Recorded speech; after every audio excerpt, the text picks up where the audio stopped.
Have you ever played Chiki Chiki Boys for the Mega Drive? I hadn't even heard of this game until I bought a job lot of games off the internet, but this was the first one I tried when I opened up that box. Is it any good though? Let's have a look. This Mega Drive version is a port of the arcade original that came out in 1990 by Capcom, but lacks a 2-player mode. Would have been nice to have that included, but the actual single player mode itself is rather fun. However, it can be a little bit hard in places.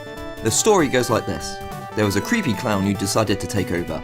Him and his beastie buddies attacked Aluria, and now the lands are filled with monsters of all kinds, so it's up to you, the Chiki Chiki Boys, to win back Aluria.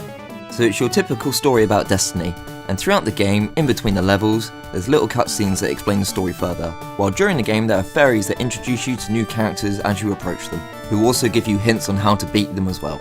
At the start of the game you have the choice between the two twins. One is better with the sword, one is better with magic. I chose the one with the sword mainly. This is due to the fact that he only starts with 3 magic, while the other one starts with 5, but having a better sword which you have the whole game is a lot easier than having the magic. While the magic does do a lot of damage to the bosses, once you've used it, you're then down to your sword anyway, so I'd rather start with a better sword than trying to buy one.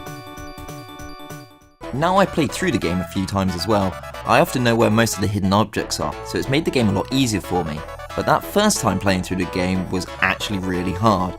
There's an options mode which isn't hidden considering I keep seeing it online that says it's a secret in the game.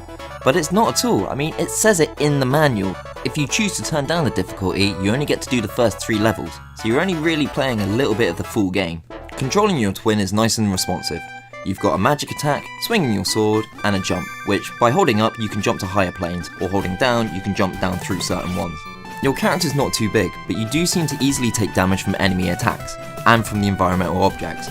You seem to take a lot of damage as well from even the smallest of things, which isn't particularly too fair, but then again this game is a port of an arcade game.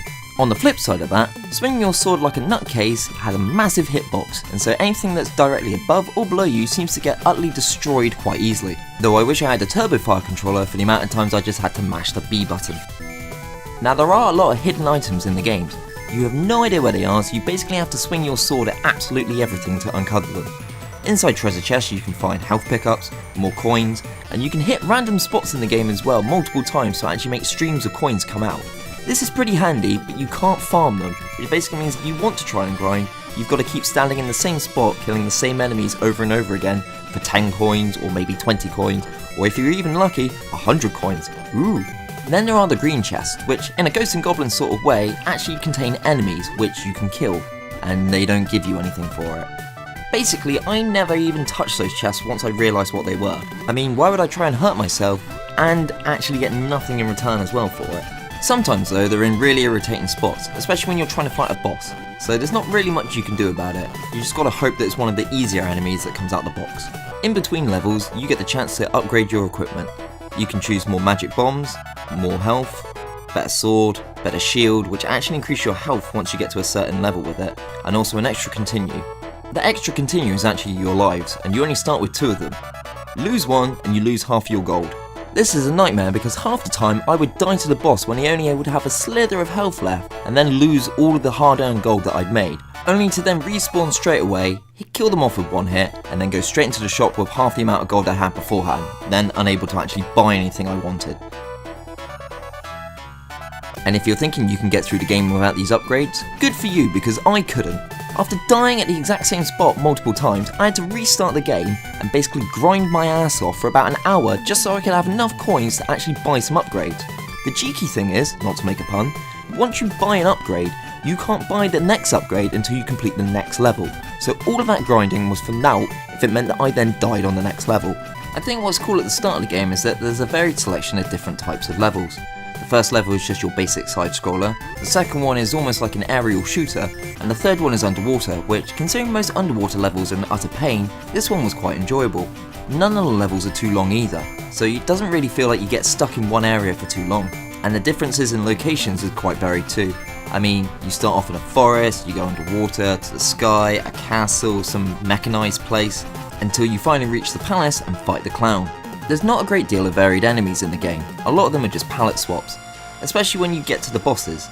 I think I counted 2 versions of the same dragon, 2 versions of the same weird scorpion thing, and then after that, it was all just a mishmash of random characters. I mean, I thought I was meant to be fighting like a creepy clown who didn't actually appear until the end of the game, and before then I'm fighting magic beams and a weird turtle riding rocket guy. Not to mention the dude with the pickaxe. I don't really understand what's going on. They are well designed though, and I did enjoy murdering the fluffball ones quite often, just to get my coins. Most of the bosses, if you have any magic left, are easily taken down, but if you're just left with your sword, some of them can be quite hard. The dragons in particular just take an age to kill just because of the way they move their heads. And the clown at the end, who's meant to be the final boss, was probably the easiest one out the bunch. As for everything else, the graphics are really nice and colourful, big sprites, can't really complain about them. And the music has been stuck in my head for the last couple days as I've been trying to record this.